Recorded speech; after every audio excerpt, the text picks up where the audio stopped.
Sometimes the cruelest laughter doesn't echo from enemies. It comes from the people who pretend to know your worth. The Harper County spring auction smelled of sweat, hay, and pride, a place where men measured themselves by the weight of their cattle and the shine of their boots. But that morning, it wasn't the livestock they came to see. It was her, Martha Bell, 24, broad, hipped, soft-faced, and too gentle for a world that praised hardness. She stood beside her father's stall, dress faded by years of work, hands red from scrubbing life into someone else's comfort. Her father was selling off the last of their oxen, and with every bid, his shame grew heavier. Whispers chased her through the crowd like wind through dry grass. "She's big enough to pull the wagon herself," someone muttered. Another man laughed. "Might as well auction her next." She kept her eyes down. If she didn't look, maybe she could disappear. Then came the sheriff, Harold Clay, wide, bellied, red-faced, full of liquor and arrogance. His voice cut through the crowd like a whip. "Well, folks, if you buy the ox, we'll throw the fat one in for free." The world went silent for half a heartbeat, then burst into laughter. Martha froze. The ground beneath her might as well have opened. Her father looked away, jaw tight, too proud to defend her and too weak to stop it. Every giggle, every smirk, every cruel eye felt like a stone against her skin. She wanted to run, but her knees wouldn't move. Her chest burned not with tears, but with something darker, shame, the kind that seeps into your bones and makes you question if breathing is worth the sound it makes. Then, silence again, a voice from the edge of the crowd, low, calm, deliberate. 3 silver coins, the man said, heads turned. Leaning against the hitch rail stood a cowboy, dust, worn and quiet, Luke Carver. His hat shadowed his eyes, his face unreadable. He held out 3 coins between his fingers. "For her time," he said softly, "and her dignity." The sheriff barked out a laugh. "Her dignity, boy, that's been gone a long time." But Luke didn't flinch. He just met Martha's eyes, not with pity, but recognition. The kind of look that says, "I've seen pain too." Her breath caught. For the first time in her life, someone didn't look through her. He looked at her. He tossed the coins. They clinked against the sheriff's boot. The sheriff stared, smirk fading as the crowd shifted uncomfortably. Laughter didn't sound so strong anymore. Martha's father cleared his throat, stammering something about it being a joke, but Luke had already turned toward his horse. "If you've got work that needs doing," he said quietly, "ride west at sundown. I've got room on the wagon." Then he was gone. The sheriff spat on the dirt, trying to laugh it off, but the sound came hollow. The crowd scattered, shame lingering in the air like smoke after gunfire. Martha stood still, trembling. The wind lifted her hair, carrying the sound of that one voice through her mind again, steady, unshaken. For her time and her dignity. She touched the side of her face where tears wanted to fall, but didn't. She wouldn't give them the satisfaction, not anymore. As the sun dropped behind the hills, she packed her things in silence, a faded shawl, her mother's locket, and what little pride she had left. Her father didn't stop her. Maybe he didn't have the words. Maybe he didn't think she deserved to be defended. By dusk, the road west shimmered with dying light. Each step away from town felt like walking out of her own skin. Behind her, laughter still echoed faintly across the fields. But ahead, somewhere in the orange haze of the horizon, waited a man who had seen her differently, and for the first time, Martha Bell didn't walk in shame. She walked in silence, the kind that meant something was breaking, and something stronger was being born. The sun had already slipped behind the ridge when Martha reached the edge of Harper County. The fields were quiet now, the laughter gone, but its echo still bruised her heart. Every step down that dirt road felt like dragging the weight of a life that no longer fit. She didn't know where she was going, only that she couldn't stay where she'd been broken. Dust rose behind her boots as wagon wheels creaked in the distance. A faint lantern glow appeared, warm, steady, familiar. It was him, Luke Carver, just as he'd said. He didn't call out, didn't ask questions. He simply slowed his horse and looked at her with a nod. You ready? She hesitated. I ain't got much, she whispered. He looked straight ahead. Sometimes that's the best way to start. She climbed into the wagon. The wooden boards were rough beneath her palms, smelling of pine and sweat. For a moment neither spoke. The air between them felt heavy not with words, but with understanding. As the wagon rolled forward, the town lights dimmed behind them until they were swallowed by night. Martha turned once, just once, to see the faint glow of the auction yard. The same place that had humiliated her now looked small and distant. She drew in a slow breath. The wind carried the scent of sage and dust freedom with a sting. Luke guided the reins with calm certainty. His movements were deliberate, patient. He didn't look at her, didn't stare like other men did. His silence wasn't cruel, it was safe. After a while, his voice broke the quiet. You ride well. Martha shook her head. I've never had reason to. He gave a slight smile, almost hidden under the shadow of his hat. Then you'll learn. Out here, reason finds you. They rode through miles of prairie grass whispering against the wheels, stars blinking awake above. Somewhere in that endless stretch of land, she began to breathe again. When the moon rose high, he stopped near a dry creek bed. The fire he built was small, but it cast a soft gold on his face. He handed her a tin cup of coffee. Careful, it's strong. She took it with both hands. The warmth stung her fingers. I'm used to strong, she said quietly. He glanced at her, not in pity, not in surprise, just quiet respect. They ate in silence, the crackle of fire filling the spaces words couldn't reach. For the first time since the sheriff's laughter, she didn't feel like prey. She felt seen. Her voice trembled when she finally spoke again. Why'd you do it? Back there. He stirred the embers with a stick. Because no man with decency watches someone get stripped of their worth. She stared into the flames, trying to understand a world where someone like him could still exist. People don't usually step in for me. Luke's voice softened. Maybe they should have. Maybe that's why I did. She didn't answer. The fire popped. Sparks drifted into the night. She thought about her father, her empty home, the way the sheriff's laughter had cut through her skin. Then she thought of this stranger, his quiet strength, his unspoken kindness. When the fire died down, he laid his blanket across the wagon bench and nodded toward it. You sleep. I'll keep watch. Her eyes widened. You don't have to. I said I would. His tone wasn't harsh, just final. She lay down, heart pounding in confusion. No man had ever guarded her peace before. The stars stretched wide above, their light cold but comforting. As she closed her eyes, the wind carried Luke's quiet humming, a tune without words, low and steady. It lulled her like a promise she didn't yet believe. In that fragile space between exhaustion and sleep, she whispered to herself, he said I was worth more than gold. And for the first time in her life, the words didn't sound like a lie. When morning came, dew glistened on the grass. Luke was already saddling the horse, his silhouette framed by the rising sun. She watched him, the stillness, the strength, the gentleness that hid behind silence. As he tightened the reins, he turned slightly toward her. Long road ahead. He said, you sure you're up for it? She stood straightening her shawl. Her voice no longer shook. I've been walking through worse my whole life. This one, at least it's leading somewhere. He nodded once. No praise, no smile, just that quiet look again. The kind that said everything words could not.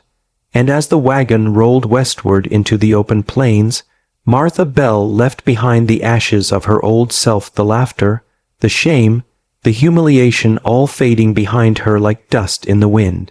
Ahead lay the unknown, harsh and unforgiving. But within that silence, she carried something new, a fragile seed of worth, planted by a stranger who'd seen her differently. Sometimes silence can speak louder than comfort. And on the road west, it spoke in miles. The wagon creaked along the winding trail, its rhythm steady as a heartbeat. Dawn spilled over the plains, brushing gold across the endless horizon. Dust curled behind them like ghosts refusing to let go. Martha sat quiet beside Luke, her hands folded tight in her lap. She still felt the echo of the sheriff's laughter somewhere deep inside, but out here, it seemed smaller, weaker, like it couldn't cross this far. Luke said little. His eyes stayed fixed on the trail, hat pulled low against the morning glare. Every so often, he'd glance toward the horizon, reading the land the way other men read books. When he finally spoke, his voice came soft like the land itself was listening. "You get hungry easy." She blinked at the sudden sound. I don't need much." He nodded. "Still, a body needs strength out here. Won't make it on pride." He handed her a small piece of dried bread from his saddlebag. She hesitated before taking it. The gesture was simple, but to her, it felt like grace.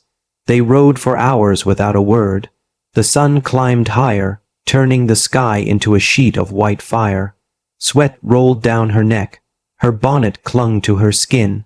Luke's horse snorted, its hooves kicking up dry earth. At noon he pulled the wagon to a stop near a cluster of cottonwoods by a shallow creek. "We rest here," he said. Martha stepped down carefully, her legs aching from the ride. The grass brushed against her dress, whispering in the wind. She knelt by the water, cupping it into her hands. It was warm and tasted of dust, but it eased the tightness in her throat. Luke unhitched the horse, letting it drink. His movements were precise, not rushed, not lazy, just measured. She watched him for a long moment before asking, "You always travel alone?" He glanced up. "Most times." "No family?" He looked away. "Had one, once." The words fell heavy, final. She didn't ask more. Instead, she sat back under the trees, watching the sunlight dance through the leaves. The silence between them wasn't awkward anymore. It was honest, like two people learning how to exist without needing to fill the air. After a while, he sat near her, pulling a piece of jerky from his coat pocket. "You'll find the West is quieter than town life," he said. "Quieter, but it listens. Every sound means something out here." She nodded slowly. "And people," he looked at her, eyes steady, "they mean what they do, not what they say." The truth in his words settled deep. She thought of all the faces that once smiled at her, only to turn cruel when laughter followed.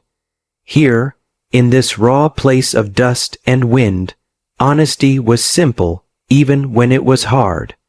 When the sun began to tilt west, Luke stood. "We'll ride till dark. There's shelter up ahead, my land." Her breath caught. "Your land," he nodded. "Not much left of it, but it's home." The word home lingered like a prayer she didn't dare speak aloud. As they rode again, the landscape shifted, hills flattening into wide, open stretches. The air smelled faintly of burned wood, dry earth, and distance. Somewhere far off, a hawk circled slow and patient. By twilight, the outline of a small ranch appeared against the fading sky, a crooked barn, a half-broken fence, a house standing lonely against the wind. Martha stared at it. "It looks tired," she whispered. Luke's jaw tightened. "It's been through things, like people." When they finally stopped, he climbed down and offered his hand to help her from the wagon. She hesitated, then took it, his palm rough and warm against hers. "You can stay in the main house," he said. "It's clean enough. Roof leaks a little." She nodded. "And you?" "I'll take the barn. Got work to do come morning." She wanted to thank him, but the words caught somewhere in her throat. Instead, she simply said, "Good night." He tipped his hat. "Night, ma'am." Inside the house, the air smelled faintly of dust and old wood. The furniture was simple, a table, 2 chairs, a cold stove. But it was quiet and safe. She sat on the edge of the bed, untying her bonnet. The silence pressed against her ears until it almost hummed. Outside, the wind moved through the dry grass like a song without words. For the first time in her life, no one was watching her, no one was laughing. She whispered into the dim light, "Maybe this is what freedom feels like, lonely but clean." And somewhere outside, Luke Carver stood by the barn, staring into the night. The stars stretched wide above him. And for the first time in years, he wasn't thinking of what he'd lost, but of the stranger now sleeping under his roof. Morning came with the sound of wind scraping against the shutters and the faint creak of the barn doors outside. Martha opened her eyes to a new world, one painted in quiet light and dust motes that drifted like ghosts through the air. The bed beneath her was rough but real. She'd slept lightly, expecting to wake back in that town square, trapped in laughter's echo. But the only sound was the steady rhythm of a man at work. Through the small window, she saw Luke, moving across the yard, shoulders squared, shirt damp with effort, hands steady as he lifted a broken beam back into place. He worked like the land itself had trusted him to fix it. Martha rose, washed her face in the cold basin water, and tied her hair back with a strip of cloth. When she stepped outside, the air was crisp and dry. The horizon stretched endless and wild, a place where a woman could vanish or begin again. Luke looked up briefly, then went back to his work. "Morning," he said simply. "Morning," she answered, her voice soft. "You've been up long enough." He didn't explain more. He never did. But somehow she understood. A kettle hissed near the fire pit. She moved closer, kneeling beside it, and poured the boiling water into a tin pot. "Thought I'd make coffee," she murmured. Luke paused his work, watching her. "Didn't have to. I know." She looked up at him, a faint smile flickering at the edge of her lips. "But I wanted to." For a brief moment, his expression softened just enough to betray the quiet surprise behind his calm. They drank in silence, the kind that didn't demand filling. Every so often, a bird would call from the fence post, or the wind would carry the faint rattle of the barn chain. It was all sound, but none of it was noise. After breakfast, Martha walked through the yard, studying the wreckage of what once might have been a proud ranch. The barn leaned, its doors hanging half off. The chicken coop had collapsed under time's patience. Weeds curled around the porch steps. This place could use a woman's hand, she murmured to herself. Luke overheard. It could use a miracle. She turned toward him. "Miracles start small." He said nothing, but the corner of his mouth lifted, just slightly. By afternoon, she'd rolled up her sleeves and started sweeping the porch, shaking out rugs, scrubbing what could still be saved. The motions were simple, familiar, and for the first time, they didn't feel like chores. They felt like reclamation. Luke watched from the barn door, his gaze unreadable. When she caught him staring, he looked away quickly and busied himself with the tools. Later, as the sun began to sink, she carried a pail of water from the well, her arms trembling under the weight. Luke appeared beside her without a word, taking the handle with one hand. "You'll wear yourself out," he said. "I've been worn out before," she replied softly. "Didn't kill me then." His jaw tightened, something flickering behind his eyes, maybe respect, maybe something deeper. They stood there for a while, the light bleeding orange across the yard. It was a quiet sort of peace, the kind that made two people strangers no longer, even if neither dared to say so aloud. When night came, Martha cooked a small pot of stew, the scent of herbs and fire filling the air. She set 2 bowls on the table inside the house. Luke entered hesitantly, wiping his hands on a rag. "Didn't expect supper," he said. "Neither did I," she replied. "Guess we're both surprised." They sat across from each other. The stew was simple but warm. He ate slow, every spoonful heavy with thought. She kept her eyes on her bowl, heart unsteady for reasons she didn't understand. Halfway through the meal, Luke spoke, voice low, almost cautious. "You don't owe me for bringing you here." She looked up, startled. "I didn't think I did." "Just making sure," he said. "You work if you want, rest if you need. Nobody here's keeping count." Her eyes glistened in the candlelight.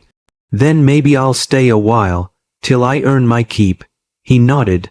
"That's fair." Outside, the wind picked up, brushing softly against the walls. The sound was almost like words neither of them could say. Later, when Luke stepped out to check the horses, Martha lingered at the doorway, watching him in the starlight.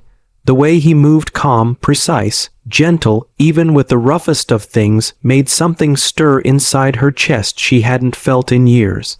Not desire, not yet, but something older, quieter, trust. She whispered to herself, maybe this road didn't lead to nowhere after all. And as the night deepened around them, the silence of the West wrapped both souls in its wide, wordless mercy, a promise forming not in speech, but in the steady rhythm of shared labor and unspoken grace. Martha began to lose count of them, each one washing over her like the tide smoothing broken stones. The town had forgotten her, or maybe it had chosen to. But out here, the world was wide enough for forgetting, wide enough for something new to take root. Every morning, she swept the porch before the light touched it. She'd hum softly an old hymn her mother used to sing, one about finding grace in unlikely places. Luke never said anything, but sometimes when he passed by, she'd catch him slowing his steps to listen. He'd built her a small shelf for her things, rough wood, uneven cuts, but made by hand. Didn't have to, she'd told him. He just shrugged and said, wasn't doing much anyway. They spoke little, but their silences had grown soft, comfortable. One evening, as she mended a torn shirt by the fire, she asked, "You ever been married, Luke?" He paused, setting down his mug. "Once," he said, "a long time ago." "What happened?" "She died." Martha lowered her eyes. "I'm sorry. Don't be. Life's cruel sometimes, kind too in its own way, but never fair." The fire popped between them. Shadows moved along the walls like memories trying to find their way home. After a while, she said, "You must have loved her." He nodded slowly, enough to let her go. Martha didn't know what to say after that. She stitched in silence, but her hands trembled slightly. There was a sorrow in him, not loud or angry, but deep, buried like the roots of an old tree that still stands after every storm. The next morning, a wagon rattled down the road toward the ranch. Luke stiffened when he saw it. It was Sheriff Collins' men, two of them, riding lazy but watchful. Martha's breath caught. The memory of laughter, of her humiliation, slammed through her chest. Luke stepped off the porch, his tone calm but firm. "Can I help you?" One of the deputies grinned. "Sheriff, heard you picked up something that don't belong to you." Luke's eyes narrowed. "Ain't nothing here that ain't mine." The man looked past him toward Martha. "Funny, she sure looks familiar." Martha stepped back, fear flaring in her throat. "Luke." He didn't move. "She's under my roof," he said evenly. "That makes her under my protection." The deputy's smile faltered. "You plannin' to fight the law over a woman?" Luke's voice dropped lower. "I don't fight for what's mine. I just don't give it up easy." There was something in his eyes that made the men hesitate. They muttered to each other, then turned their horses and rode off, leaving a trail of dust twisting in the sun. When they were gone, Martha stood frozen, staring at the empty road. "You shouldn't have done that," she said. He turned to her. "Why not? They'll be back. They'll tell everyone where I am. Then let 'em come." Her voice broke. "You don't understand, Luke. I was made a fool of. I was the joke of that town. I can't face them again." He stepped closer, his words steady, quiet. "Then you don't, not unless you choose to." Tears welled in her eyes, hot, ashamed, defiant. "You don't know what it's like." "I know what it's like to be broken," he said, "and I know what it's like to build again."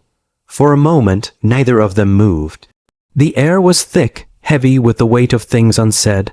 Finally, she whispered, "Why are you helping me?" He looked at her, really looked. "Because when I saw you standing there, I saw someone who still had fight left, even if you didn't see it yourself."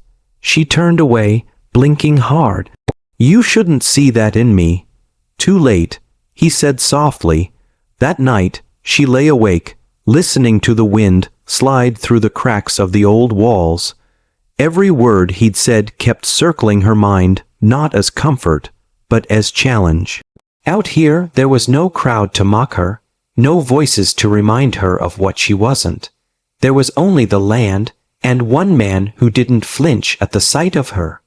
And for the first time, she wondered if redemption wasn't something given but something earned, piece by piece, by simply refusing to stay broken. As the first light of dawn crept across her floorboards, she whispered to herself, "Maybe I was never weak, just waiting for the right reason to stand." The morning after the sheriff's men rode away, the air felt heavier, like the sky itself was watching. Luke worked in silence, fixing a fence post near the east pasture. Martha stood nearby, helping hold the beam steady. Neither spoke, but their hands moved in rhythm, bound by the same quiet tension. When the hammer struck the last nail, he wiped the sweat from his brow and glanced toward the ridge. Dust trails shimmered in the distance, the kind made by riders. "Company again?" Martha asked softly. "Maybe," he muttered, "or maybe just the wind." But he didn't believe it. By noon, the horizon had settled back to calm. Still, something restless had settled in both of them. Inside, Martha started kneading dough for bread. Her hands pressed hard into the mixture, as if each push could silence her thoughts. Luke came in later, dust clinging to his boots. He hesitated before speaking. "You've taken to this place quick." She didn't look up. "Gives me something to do, something to fix." He nodded slowly. "Sometimes fixing a thing means letting it break first." She stopped, meeting his eyes. "You saying that about me?" He held her gaze, unflinching. "I'm saying you ain't broken. You just ain't been seen right." For a long moment, neither looked away. Then she smiled, small, cautious, real. "You always talk like that. Only when I mean it." The rest of the day passed with the ease of routine. She cooked, he repaired a stall door, the wind hummed against the walls. But beneath that simplicity, a current began to move, something unspoken, fragile, alive. That evening, Luke found her outside, sitting on the porch steps. The sunset painted her face gold and crimson. She looked tired, but peaceful. He sat beside her, leaving a careful space between them. "You ever think about going back?" he asked. "To town?" "Yeah." She shook her head. "What would I go back for? To remind them what they laughed at?" He turned toward her. "You don't go back for them. You go back for you." Her voice trembled. "I'm not that brave." "Not yet," he said quietly. "But you will be." The wind rose again, carrying the faint scent of rain. She looked at him, this man who said little, but somehow heard everything she never spoke. "I don't understand you," she said softly. He smiled faintly. "You don't have to. Just trust that I mean what I say." Lightning flickered in the far distance. She stared at the sky, at the vastness of it all. "When I was little," she murmured, "my mama used to say the Lord puts storms in our path to remind us we're still alive." Luke nodded. "Then maybe it's time we start living again." The rain came soon after, slow at first, then steady. They moved inside, the roof drumming above them. The fire glowed warm, casting their shadows together on the wall. Martha poured 2 mugs of coffee, her hands still shaking a little. "Strange," she said, "how quiet it gets out here. Makes you hear your own thoughts too loud." Luke looked into his cup. "Some folks spend their whole life running from that quiet. Were you one of them?" "Used to be," he said. "Till I figured silence don't hurt near as much as regret." Her eyes lifted, catching the faintest trace of sadness in his expression. "You miss her, don't you, your wife?" He nodded. "Once, every day, but missing her ain't the same as dying with her." She took a slow breath. "You think people like us ever really get second chances?" He leaned forward, voice barely above a whisper. "I think people like us make 'em." The words settled deep, quiet but certain, the kind that doesn't fade when the fire burns out. Outside, the rain eased, leaving only the soft tap of water slipping from the roof. Martha stood and moved to the doorway, watching the land glisten under the fading storm. The moon broke through the clouds, silver and new. She felt something stir, faint, trembling, but strong enough to lift her chest. Luke stepped beside her. "Beautiful, ain't it?" She nodded. "Almost feels like the land's been washed clean." He looked at her, his voice low. Maybe that's what you're doing too. She turned to him, not smiling, not crying, just standing there between shadow and light. Maybe, she said, or maybe I'm just learning how to begin. He gave a quiet nod, the kind that meant more than words. And for a long while, they stood together, two souls weathered by the world, neither needing to speak, because the silence finally felt safe. Sometimes love doesn't come like thunder. It comes like the hush after it, gentle, steady, a silence that feels safe. The rain had passed, leaving behind a soft mist that clung to the morning grass. Martha stepped outside with a pail, her boots sinking into damp soil. The ranch smelled of wet earth and pine. Every breath carried a strange peace she hadn't known in years. Inside, Luke moved about the kitchen, clumsy with dishes but trying. He'd been doing that lately, small things she never asked for, fixing a hinge, mending a bucket, lighting the stove before dawn. Little pieces of care that said more than words ever could. When she came in, cheeks pink from the cold, he glanced up. "Coffee's hot," he said simply. She smiled faintly. "You trying to spoil me now?" "Just trying to make the morning easier." She poured a cup, hands brushing his as she took the pot. The touch lasted half a second, but it burned through both of them. Neither spoke. The quiet between them had changed, no longer empty, but full of something they couldn't name. Later that afternoon, the clouds rolled back and sunlight spilled over the fields. Luke hitched the wagon to fetch lumber from the south end of the property. "You wanna ride along?" he asked. Martha hesitated, then nodded. "Ain't been past the creek since I came here." He helped her up, his hand steady at her elbow. The road stretched wide and golden before them. The wheels creaked. The horses' hooves thudded against wet dirt. The world seemed to breathe again. For a while, neither said much. The rhythm of travel spoke for them. Then Martha broke the quiet. "Used to dream about leaving Harper County," she said, "only I never thought I'd actually do it." "What stopped you?" "Fear, I guess, that if I left I'd still be the same, just lonely somewhere else." Luke looked ahead, reins loose in his hands. "Ain't the place that changes a person. It's what they decide to build after."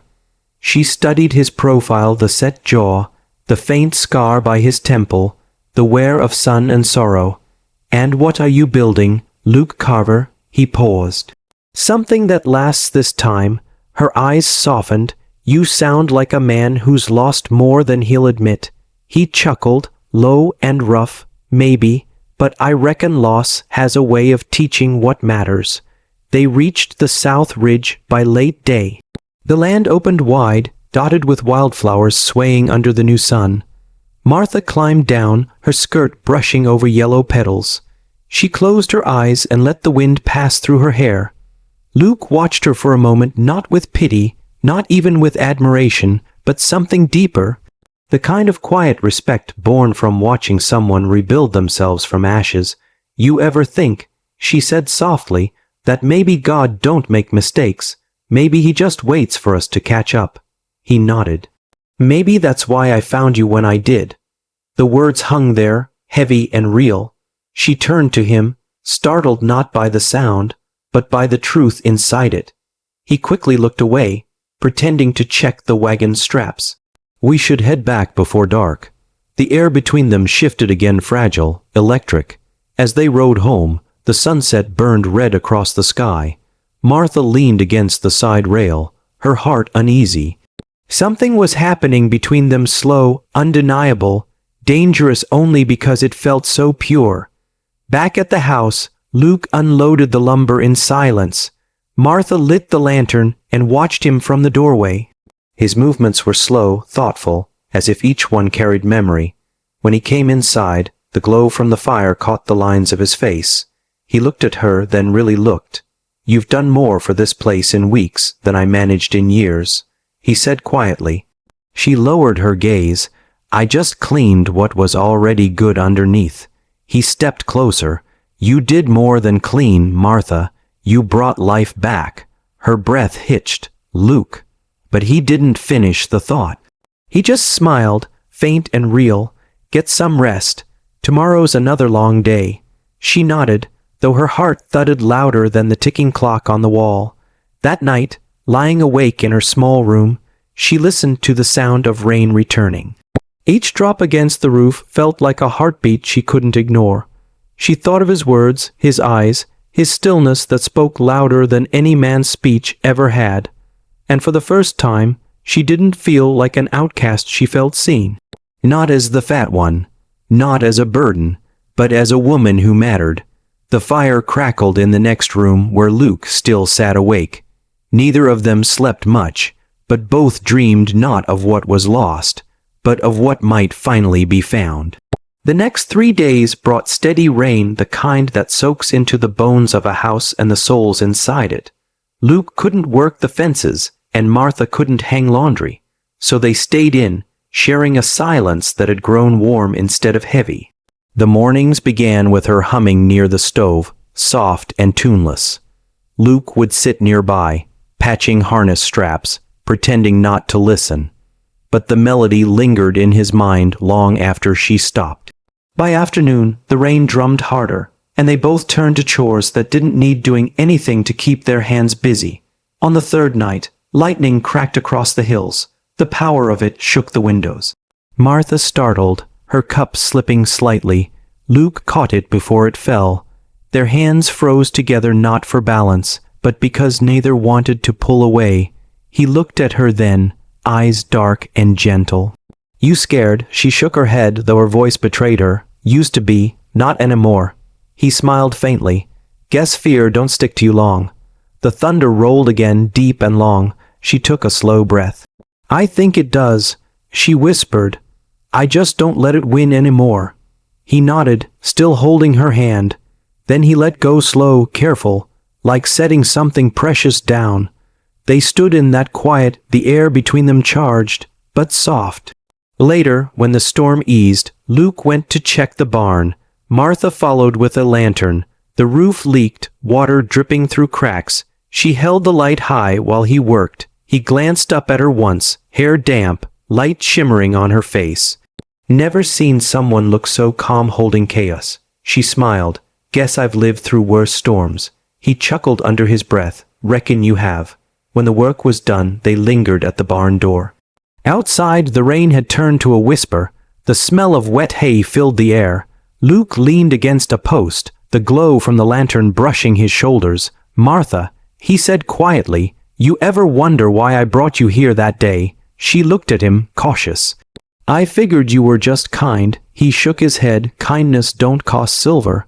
Her breath caught. Then why? He hesitated, searching for the right words. "Because when the sheriff laughed, you didn't cry. You just stood there still, proud, hurt maybe, but not broken. I saw more strength in that silence than in all the men in that town." Tears filled her eyes before she could stop them. "You shouldn't have done it," she said softly. "People will think. I don't care what they think." The words cut clean through the rain. He stepped closer, voice low, almost trembling. "Let them talk. They've been talking their whole lives. I'm done listening." She turned away, heart pounding, unsure if she was more afraid of the storm outside or the one inside her. "You don't know what it's like, Luke, to be looked at and laughed at, to be a joke before you even open your mouth." He paused, then reached for her hand, his touch firm but gentle. "I know what it's like to lose everything that made you feel human, and I know what it's like when someone gives it back without meaning to." She stared at him, at the rain in his hair, the truth in his eyes. Her voice cracked. "You don't owe me that kind of mercy." "This ain't mercy," he said. "It's truth." The lantern flame flickered between them, shadows dancing across the barn walls. The distance that once guarded them was gone. Martha swallowed hard, her voice barely a whisper. "You make it sound like I matter." Luke smiled slow, steady. "You do, more than you think." The silence that followed wasn't empty. It was full of everything they hadn't dared to say. When the rain stopped completely, they stepped out into the cool night air. The clouds broke open, and moonlight poured across the fields. Martha tilted her face to the sky, eyes glistening. "Feels like the world's been washed clean again." Luke looked at her, his voice soft. Maybe it's not the world that changed. She turned, meeting his gaze. Maybe not. A faint wind brushed through the tall grass, carrying the scent of pine and rain. He wanted to say more, to tell her how her presence had turned silence into comfort, how her laughter had found its way into the hollow places of his heart, but the words stayed behind his teeth. Instead, he reached into his coat pocket and pulled something small, a delicate silver locket, worn and polished. She gasped. "Where did you?" "Found it in the old dresser. Figured it was yours." Her fingers trembled as she took it. The hinge was mended, the chain whole again. Inside was a faded picture, her mother. Tears slipped down her cheeks, quiet and unashamed. "I thought I'd lost this forever." He looked at her gently. "Some things just need a little fixing, same as people." Her lips quivered. "You didn't have to. I know," he said, "but I wanted to." She clutched the locket close, heart full and aching. "Thank you, Luke, for seeing me." He nodded, eyes warm. "You make it hard not to." They stood there until the dawn began to pale the sky, two souls washed clean by rain, by kindness, by a love that didn't need to be spoken to be understood. Sometimes peace is just the breath before the wind changes. For weeks the ranch had known calm, the kind that settles deep in the bones. The land was green again, the fences straight, the air gentle. Luke worked from dawn till dark, but there was something lighter in his step, something alive behind his quiet eyes. And Martha, she moved through the house like she belonged there. Her laughter, once cautious, had started to linger in the air. Even the horses seemed calmer when she passed. But good things in the frontier never lasted long. The morning it began, the sky wore a strange color, too still, too bright, like it was holding its breath. Luke noticed it while hauling hay. Storm coming. He murmured, mostly to himself. By noon, the wind had turned restless. Martha was in the kitchen, rolling dough, when she heard the horses snort sharply outside. Luke entered, brushing dust from his hat. His face carried that quiet alertness she'd come to recognize. "Riders," he said simply. Her hands froze over the flour, who, he didn't answer, just stepped to the window, eyes narrowing toward the trail. A slow cloud of dust climbed the ridge. Within the hour, the first voices echoed, laughter, rough and cruel, too familiar to mistake. "The sheriff." Martha felt the color drain from her face. "He's here." Luke's jaw tightened. "Looks that way." He turned toward her, voice steady but low. "Stay inside. Whatever happens, you don't answer him." She nodded, though her chest was trembling. "Luke, what does he want?" He adjusted his belt, eyes never leaving the door. "Trouble. That's all men like him ever want." The sheriff's voice boomed across the yard. "Well, I'll be damned. Look at this place, cleaner than a preacher's heart." Luke stepped outside, boots slow and sure. "You're a long way from town, Sheriff." The man laughed, his horse pawing the ground. "Heard rumors. Thought I'd see 'em myself. Folks say you've taken to keeping a woman out here. Big girl, quiet thing. Sound familiar?" Luke didn't move. "Ain't your concern." The sheriff grinned. "Oh, it's my concern if she's the same one ran off without her daddy's blessing. Town thinks she stole from him, and now she's playing house with the man who paid for her." Martha flinched inside, her breath catching. Luke's voice came out calm, but hard as iron. "Watch your words." The sheriff leaned in his saddle, eyes glinting. "Oh, I'm just talking truth. You can dress her up, Carver, but she's still the same girl they all laughed at. The one you bought with 3 silver coins." Luke took a slow step forward. "You done?" The sheriff smirked. "Not till she comes out here and faces what she is." Martha's fingers dug into the window frame, heart pounding. She could hear Luke's voice outside, lower now, rougher.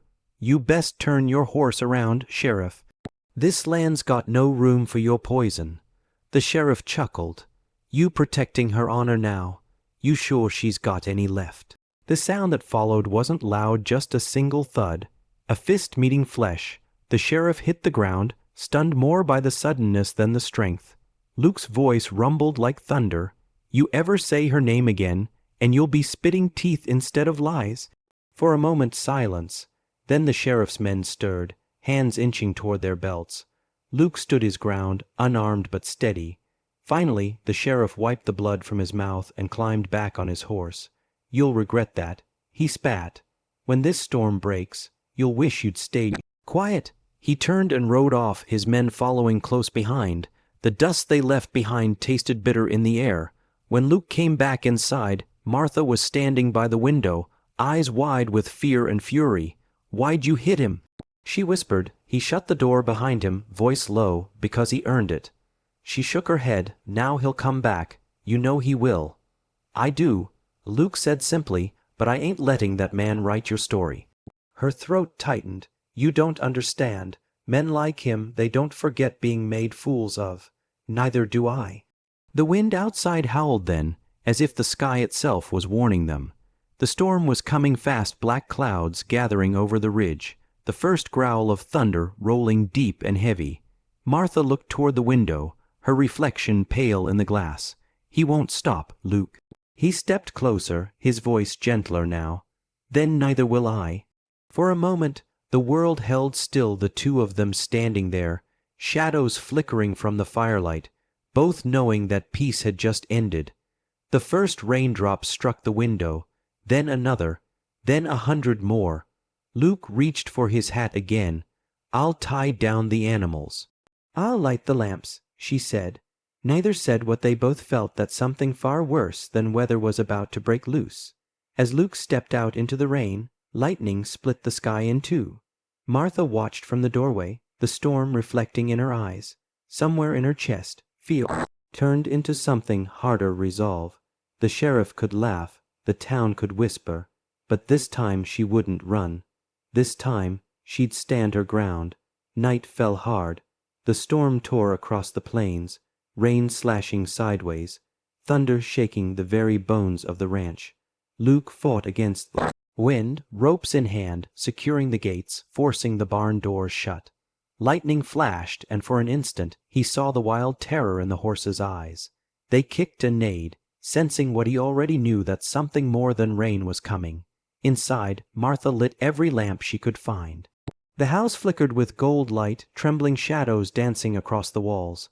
Every window shuddered under the weight of the wind, but her fear wasn't for the storm, it was for the man she'd seen riding away with that smile. The sheriff, she knew that smile. It meant he'd be back, not with words this time, with guns, and hate, and pride. When Luke came in, soaked to the bone, she was standing by the fireplace, clutching a blanket around her shoulders. He looked at her, and for a long time neither spoke. Finally, she said quietly, "He'll come tonight." Luke nodded once. "I reckon so." Her voice trembled. "You can leave, go now, before they surround the place." His eyes softened. "You really think I'd run from a man like him? I think you've fought enough battles that weren't yours." Luke stepped closer. "This one is." She wanted to argue, but something in his voice stopped her. He wasn't being stubborn, he was being steady, like the earth before the dawn. "Go upstairs," he said gently. "Stay down if you hear gunfire. Don't come out till I say." Her breath hitched. "Luke." He gave her a small, steady smile. "Ain't planning on dying, Martha. Just planning on protecting what's mine." The thunder rolled again, closer this time. By midnight, the storm had reached its peak. Rain hammered the roof like 1,000 fists. Then, beneath the sound of thunder, another noise, hoofbeats, dozens of them. Martha froze. Luke stood by the window, shotgun in hand. "They're here." The glow of torches cut through the rain, a ring of riders forming at the edge of the field. The sheriff rode at the front, his slick coat glistening wet, his smile visible even in the stormlight. Luke Carver. His voice thundered over the rain. "You hit an officer of the law. You've got one chance to hand her over before this turns bad for both of you." Luke didn't move. His voice was calm, low, but it carried. "You step 1 foot on my land, Sheriff, and it'll turn bad for you." The sheriff laughed. "You think you can protect her forever. The town knows who she is. A thief's daughter. A fat girl who thought she could run from shame. You think they'll ever forgive that? From the stairs, Martha's voice cut through the storm. No, but I don't need them to.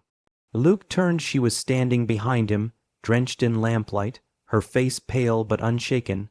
She walked to the window, shoulder to shoulder with him. The sheriff's laughter died. You got guts, girl. Shame, they won't do you much good. Martha's voice didn't waver. I was born in shame, lived in it, carried it like a chain, but I'm done letting men like you tighten it. For a moment, even the storm seemed to pause. Then the sheriff snarled, Burn it. The torches flew. Flames licked at the fence posts, sparks catching on the dry grass. Luke fired one warning shot into the air.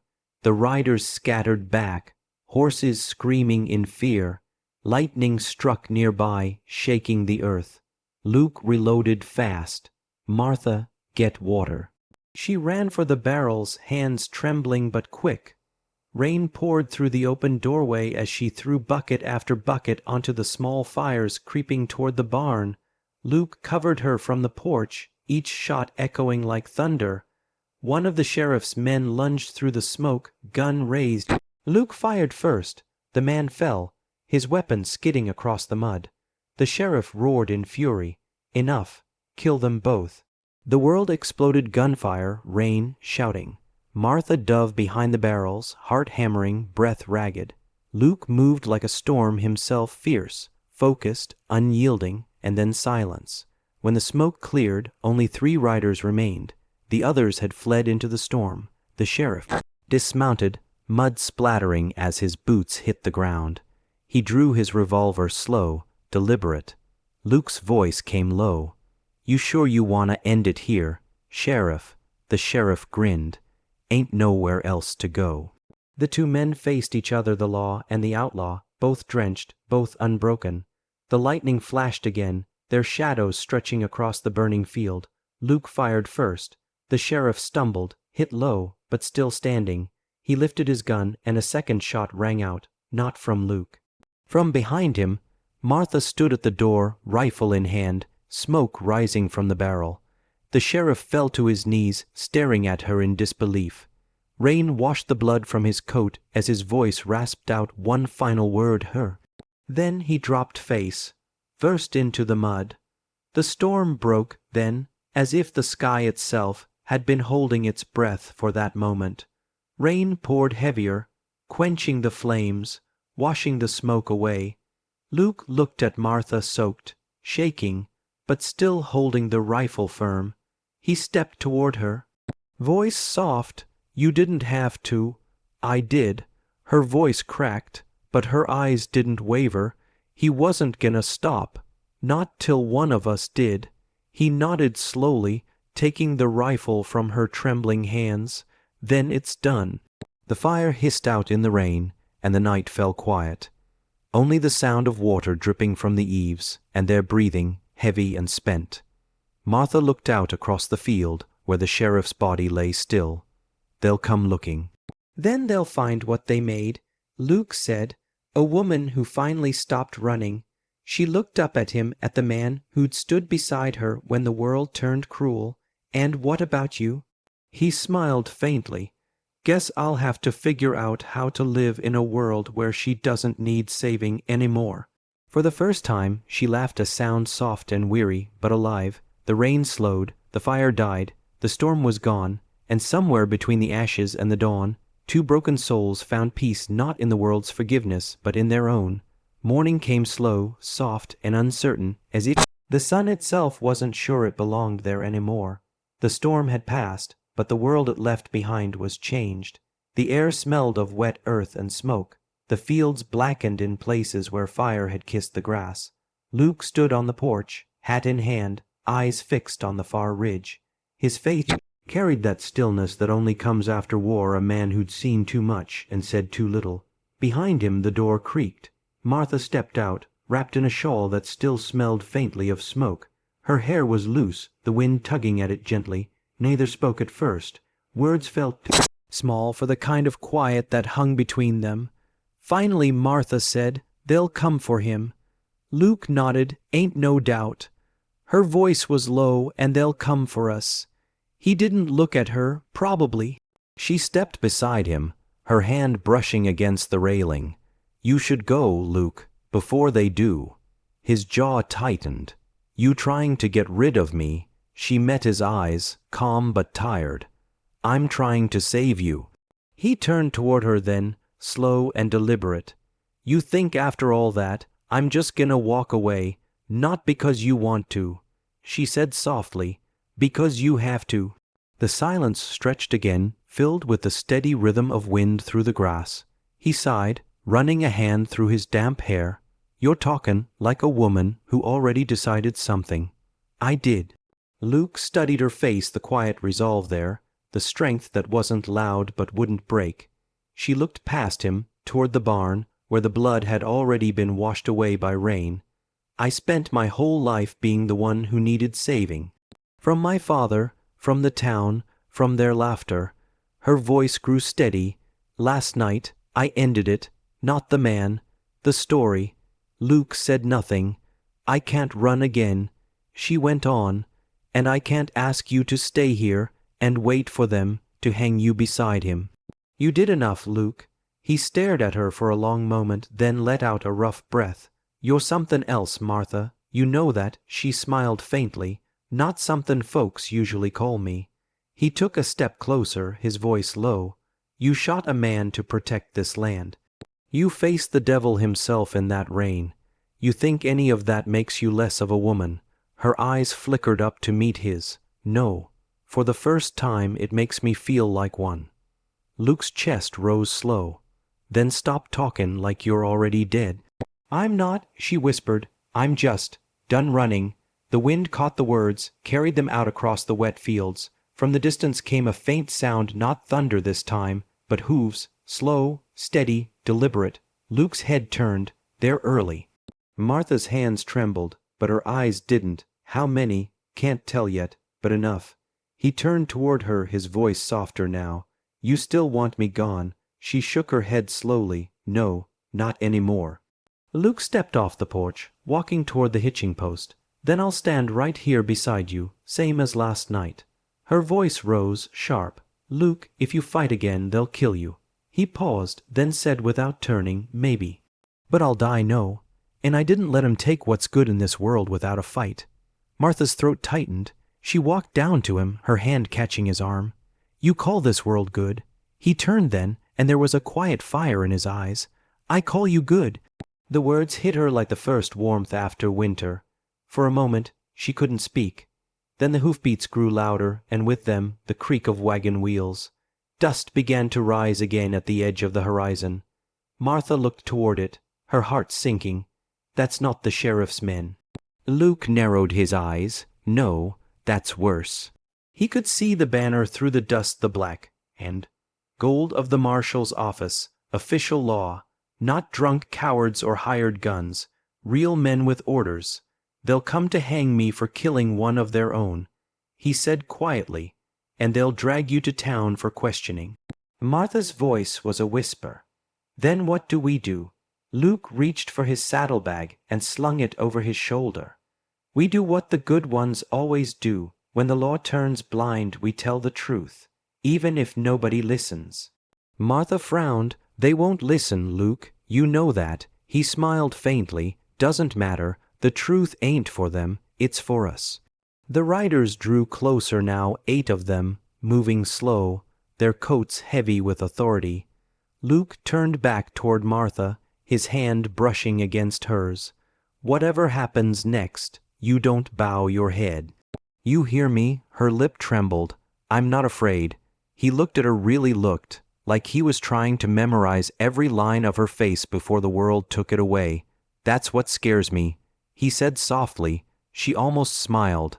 Then we're even. The riders reached the gate. Their leader, a tall man with a cold stare, raised his hand. Luke Carver, Martha Collins, stepped forward. Luke straightened. You come to talk or to take? The marshal's voice was steady. We come for the truth. Luke glanced at Martha once, then nodded. Then you best be ready to hear it. The sky above was pale and clean, but the air felt heavy, the kind of weight that only comes before judgment. And as they stood side by side, battered but unbroken, The first light of morning caught the edge of the horizon and turned everything gold.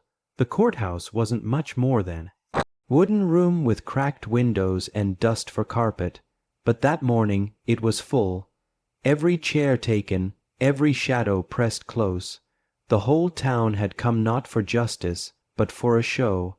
Martha stood near the front, her hands folded tight, the fabric of her dress still smelling faintly of smoke. Luke sat beside her, hat in his lap, jaw set in stone.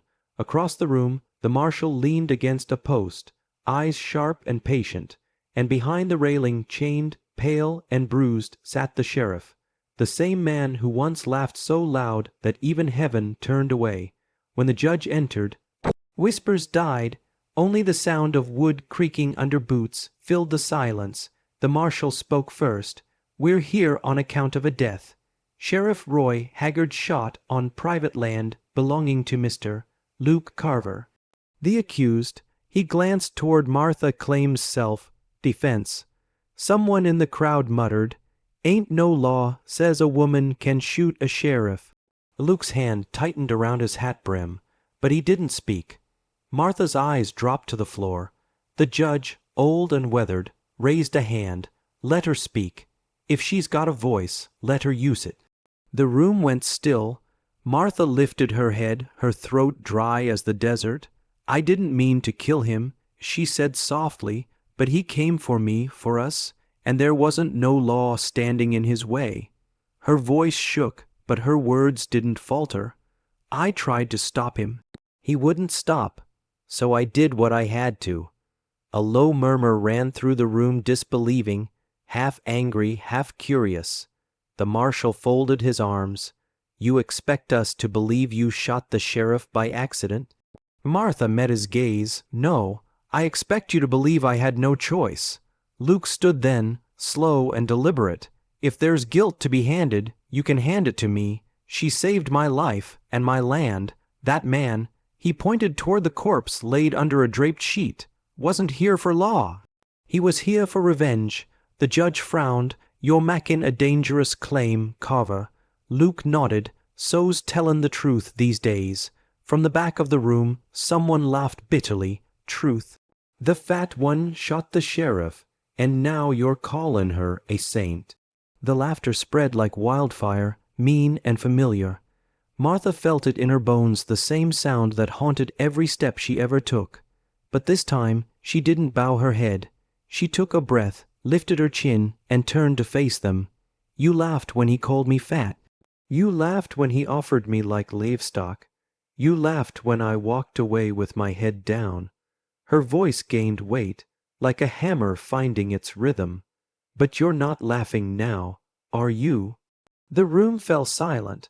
Martha stepped forward, her voice steady. "I didn't shoot him because he mocked me. I shot him because he tried to take what wasn't his again. My body, my name, my peace. You can call me what you want, but I won't let any man take those from me again." Luke's eyes glistened, proud but quiet. The judge leaned back, his fingers drumming the table.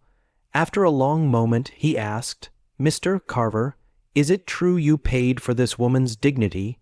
Luke nodded once. 3 silver coins. "The finest trade I ever made." The room stirred. He placed those same coins on the judge's table, the metal catching the light. "You can keep 'em. They bought me the only thing that matters, peace." The judge stared down at the coins, then up at the two of them. "And what about you, Mrs. Collins? What did they buy you?" Martha smiled small, honest, unashamed. A chance to stop apologizing for being alive. A hush fell again. Even the marshal's eyes softened for a moment. The judge leaned forward. The sheriff was law. But law without mercy ain't justice. And justice without truth ain't worth the breath it takes to say it. He set his hand down heavy. Case dismissed. Gasps broke across the room. Someone in the back shouted, "You're lettin' her walk free." The judge's voice cracked like thunder. "She's already paid more than any of you ever will." Martha turned, her breath trembling, her knees weak. Luke's hand caught hers, steady and firm. The crowd parted as they walked out, not with applause, but silence, the kind of silence that means something changed. Outside, the sky was wide and open. The wind smelled of rain and freedom. Martha looked at Luke. We really free, you think? He smiled faintly. As free as two souls can be when the world still don't know what to do with them. She laughed, not a soft laugh this time, but a full, living one. Then that's good enough for me. He touched her face, thumb brushing her cheek. You did something today, Martha. You made him see. Her eyes filled. No, Luke, we did. The wind caught her hair, golden in the late light, and for the first time in years she didn't hide from it. They walked down the wooden steps together, side by side, the same steps she once climbed in shame. Now she walked them in truth, and somewhere behind them, on that worn courtroom bench, those 3 silver coins still gleamed bright as redemption. The dawn came soft that morning, not loud, not blazing, just gentle light stretching across the valley like forgiveness itself. The kind of morning that didn't need to prove anything. Martha stood at the edge of the porch, barefoot, her dress brushing against the worn wood. The air was cool, sweet with dew, and the land around her shimmered as if it, too, had survived something sacred. The barn stood whole again, rebuilt from ash and memory. Its fresh boards gleamed pale gold under the rising sun, a quiet monument, everything they'd lost and everything they chose to rebuild. Luke was already there, sleeves rolled up, hands on a new gatepost. His hammer fell steady, rhythm sure. No rush, no anger, just work. The way men pray without words. She watched him for a long moment before speaking. You still don't talk much? He smiled without turning. Don't need to. The quiet says enough. Martha stepped down from the porch and walked toward him, the grass cool beneath her feet. You know, when I first got here, I thought this land was dead. He looked up. It was, until you came along. She paused, unsure whether to believe him. You really think I did all this? Luke leaned on the post, eyes meeting hers. I know you did. I seen how you touched every piece of it, the soil, the walls, the horses. You gave it reason again. Her throat tightened. I just cleaned, fixed things that were broken. He shook his head slowly. No, you mended things that were hurt. The wind stirred between them, warm now, not biting. Martha's eyes drifted to the horizon. I still hear them sometimes. Their laughter. Luke nodded. You will. Some sounds don't ever leave. She exhaled softly, but it don't sting like it used to. He smiled faintly. That's because it don't belong to you anymore. They stood there, side by side, watching the light climb higher. A group of small birds landed on the barn roof, sparrows, chirping softly as if testing the morning. Martha smiled at the sight. Even they came back. Luke chuckled. Guess they figured the place was worth singin' to again. She laughed under her breath. Maybe so. A long pause lingered, not awkward, just full. Then Martha said, You ever think about leaving this place? Starting somewhere new? Luke turned toward her, slow. No. This land's got too much of me in it. Too much of you now, too. She looked away, pretending to study the horizon. You talk like a man settlin' down. He shrugged. Maybe I am. Silence again, but it wasn't the heavy silence of shame or loss anymore. It was softer, familiar, like two people learning how to breathe in the same rhythm. Martha reached out and touched the new barn door. I still can't believe it's all standing again. Luke watched her hand trace the grain. You built this house from more than timber. You built it from courage. Her voice caught. You think courage comes easy to someone like me. He stepped closer, close enough that she could feel his warmth. I think courage comes from being laughed at and standin' anyway. Martha blinked back, the sting in her eyes. Then I reckon I've had plenty of practice. Luke smiled, small, quiet, the kind of smile that doesn't fade quick. They stood like that, the world waking around them, the earth soft beneath their feet. Then Luke said, You know, Martha, I been thinkin'. About what? He rubbed the back of his neck, suddenly shy. About what comes next, for us. She frowned slightly. You mean the ranch? No. He said softly, I mean, us. The words hung there, simple but heavy. Martha's heartbeat stumbled. Luke, He stepped closer, eyes steady now. I don't have fancy words, ain't never been good with them. But when I think about tomorrow, when I think about what makes this place feel alive again, it's you I see in it. Her lips parted, but no words came. He went on, quiet and sure. You came here broken. I was broken too. But somehow, between your silence and my stubbornness, we built something that don't hurt anymore. Martha's eyes shimmered in the light. And what do you call that, Luke? He smiled softly. I call that home. Her breath caught. You mean me? He nodded once. You. For a long moment, neither of them moved. The only sound was the distant hum of wind through open fields. Then slowly, Martha reached for his hand. It was rough, scarred, and warm. The kind of hand that held everything it touched like it mattered. She whispered, I don't know if I remember how to belong anywhere. Luke's voice was barely more than a breath. You already do. The morning stretched around them, wide and forgiving. The birds lifted off the barn roof, scattering into gold light. And for the first time since she could remember, Martha didn't flinch when she felt the world watching her. Because now, it wasn't laughter she heard, it was peace. Afternoon's sun stretched long shadows across the open land. The barn stood quiet, doors open, breeze whispering through. Martha sat on the porch rail, brushing dust from her skirt, while Luke tightened the final bolt on the gate. The sound of hooves echoed faintly in the distance, slow, measured. Both looked up. Riding toward them was Sheriff Collins, hat tipped low, his horse kicking up small clouds of dirt. Luke's jaw tensed, but Martha's eyes stayed calm. He finally came. Luke wiped his hands on his trousers, let him. The sheriff dismounted, boots crunching gravel. His badge caught the sunlight, dull now, scratched and worn. He nodded once, heard the ranch was standin' again. Luke didn't move. It is. The sheriff's gaze shifted to Martha, his voice softened just a notch. Didn't reckon you'd still be here, miss. She met his eyes steady. I got nowhere else to run to. This is home now. The man's mouth tightened. Word in town says folks still talkin'. Callin' you all kinds of names. Martha's voice didn't shake. They can talk. Doesn't change the truth. The sheriff studied her a long moment, then looked toward the rebuilt barn. You did good work.